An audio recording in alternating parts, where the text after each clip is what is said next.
One thing about the new album that I've just finished is that as a conclusion to the 3 albums that I intended doing with Brian Eno, I'm very happy that it is such an up-feeling kind of album. I mean, I was a bit despondent because I thought the 3rd one might be really down in the dumps, sort of wallowing down there.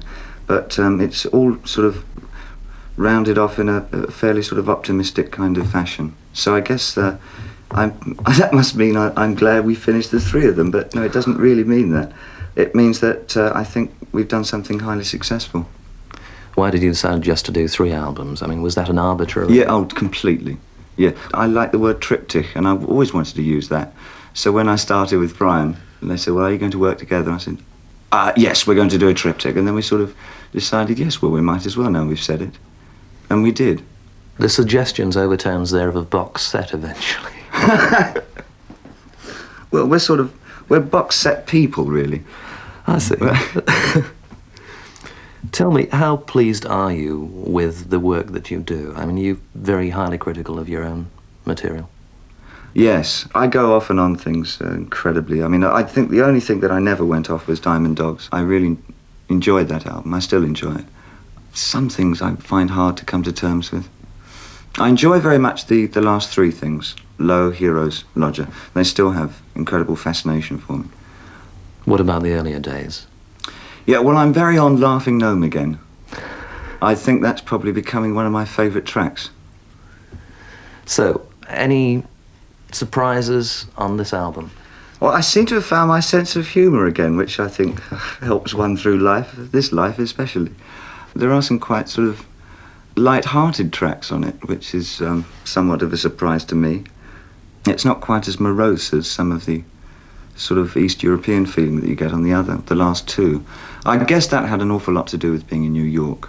When you go to New York, you sort of do as the Romans do, and it's mostly Romans in New York, so one sort of gets very Roman about it all. Well, I always thought it was a bit of a myth, you know, this idea of going to New York and coming up with different feelings that you wouldn't have experienced anywhere else. I mean, it does happen to you, but actually developing it through the music and through the lyrics, that happens too.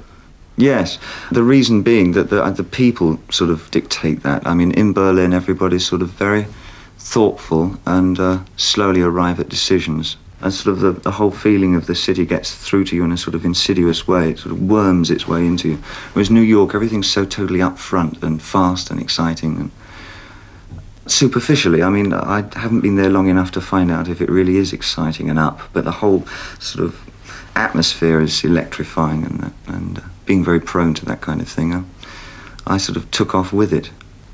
The title of the album, we all know you're a traveller, would seem to indicate that it's quite a personal album. Yeah. And looking at the tracks, they would seem to, on the surface at least, reflect the vibes you've got from a number of places. Yeah. Well, I chose Lodger because I couldn't spell Kierkegaard. No, actually, I'm not sure if I can spell Lodger. Yes, I can. If I can't, I can learn it from the album cover. I just wanted something that would sort of casually put the whole album together. There's no deep concept behind the title. You seem to have settled down with something of a lineup nowadays. Carlos is still with you, and there's Dennis. Yeah. And George Murray. George. Yeah. Does that mean that there's a fair bit of empathy going in the studios when you get together? Yes, I mean, we've got a wonderful situation. I mean, they want to work on other things apart from my stuff, obviously, and we all get plenty of time away from each other to develop in different areas. So when we do come together, most of us have got some new influences that we haven't been able to tell each other about. So it does become a sort of a rewarding partnership. So I enjoy it very much. A lot of fun working with them. In terms of, in inverted commas, new wave, you must have a pretty unusual relationship with these guys, because on the one hand, you must represent a lot of what they've been kicking against, and on the other hand, a lot of them have been copying you. So how do you feel about that? I'm PP. I'm post-punk.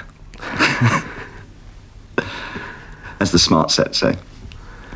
Okay, well, finally, returning to the album, is there any one track that you think you feel closest to at the moment, that reveals something of the inner man? Yeah, well, not really, no. There's one track that I'm very fond of, which is called Yeshassin.